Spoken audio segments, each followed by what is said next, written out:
Homeopathy versus modern medicine বলে কিছু হয় না। প্রথম জিনিস, প্রত্যেকের জায়গায় স্বতন্ত্র।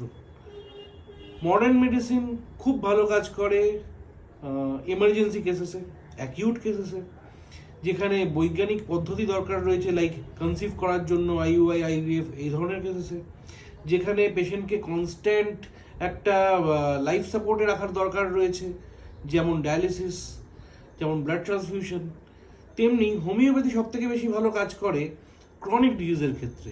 ক্রনিক ডিজিজ মানে যেই ডিজিজগুলো ক্রনিক বা অনেক দিন ধরে চলছে, স্পেসিফিক্যালি অনেক দিন বলতে গেলে 6 মাসের বেশি চলা যে কোনো রোগ, যেগুলো পার্মানেন্টলি কিওর হচ্ছে না অন্য কোনো পদ্ধতিতে, সেক্ষেত্রে হোমিওপ্যাথি স্কোপ খুব ভালো। কেউ ছোট নয়, কেউ বড় নয়, প্রত্যেকে, আমি তো বলবো হোমিওপ্যাথি এবং মডার্ন মেডিসিন দুজনের পরিপূরক। যেমন ফর এক্সাম্পল, মানে এটা বোঝার জন্য একটু ডিজিজ সম্পর্কে জ্ঞান থাকা দরকার। ফর এক্সাম্পল, পলিসিস্টিক ওভারি একটা ক্রনিক ডিজিজ, যেটার হোমিওপ্যাথিক্যালি খুব ভালো ট্রিটমেন্ট আছে।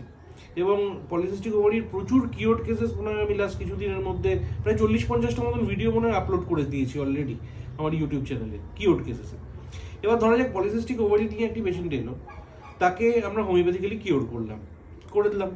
এবার সেই পেশেন্টের পলিসিস্টিক ওভারি থাকার দরুন অনেক দিন ট্রিটমেন্ট ডিলে হয়েছে, অনেক দিন কনসিভ করতে পারেনি, বা তার এএমএইচ লেভেলটা ধীরে ধীরে কমে আসছে, বয়স বেড়ে যাচ্ছে। তো তখন কি করবো? আমরা হোমিওপ্যাথিতে ওয়েট করবো না, কখনোই না। তাকে বেশিরভাগ ক্ষেত্রেই আমরা যদি সায়েন্টিফিক পদ্ধতিতে তাকে কনসিভ করাতে হয়, লাইক আইইউআই, আইভিএফ, এই ধরনের পদ্ধতির জন্য তাকে আমরা রেফার করি। এরকম প্রচুর পেশেন্ট আমি রেফার করি ডক্টর গৌতম খাস্তগিরের কাছে। এরকম প্রচুর বাচ্চাদের কন্ডিশন রয়েছে যেগুলো ইমার্জেন্সি কন্ডিশন, আমি রেফার করি ডক্টর অপূর্ব ঘোষের কাছে।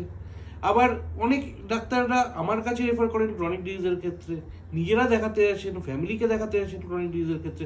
ফর এক্সাম্পল, আমি শুধু লাস্ট মান্থে একটা ডেটা আপনাদের দেখাচ্ছি, ডেটা ওয়াইজ দেখালে আপনারা বেটার বুঝতে পারবেন।